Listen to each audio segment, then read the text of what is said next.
দেখুন দুজন সুন্নি আলেম কি বলে মাজারের কথা। কিন্তু কবর পাকা করা জায়েজ না।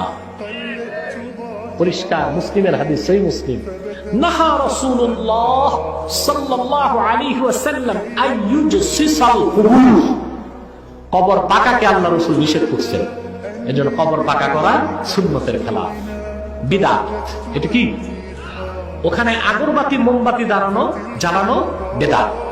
কবর তোয়াফ করা হারাম, আর কবরে সিজদা করা শিরকে আকবার। হাদিসের মধ্যে আছে উঁচু কবর ভেঙে সমান করে দাও, সব মাজার ভেঙে সমান করে দাও। এটা হাদিসে আছে, সহিহ মুসলিম, সুনান আবি দাউদ, মিশকাতুল মাসাবিহ এবং অন্যান্য হাদিস গ্রন্থেও একটা রিওয়ায়াত হযরত আলী রাদিয়াল্লাহু আনহু থেকে বর্ণিত। তিনি একজন তাবেঈকে বলছেন, আমাকে আল্লাহ রাসূল সাল্লাল্লাহু আলাইহি সাল্লাম যেই কাজ করার জন্য আদেশ দিয়েছিলেন, আমি তোমাকে সেই কাজ করার জন্য আদেশ দিচ্ছি যে মূর্তি পেলে ভেঙ্গে চুরমার করে দিবে, আর উঁচু কবর পেলে সেটা ভেঙ্গে সমান করে দিবে। মানে উঁচু কবর ভেঙ্গে সমান করার আদেশ আল্লাহ রাসূল সাল্লাল্লাহু আলাইহি সাল্লাম দিয়েছেন।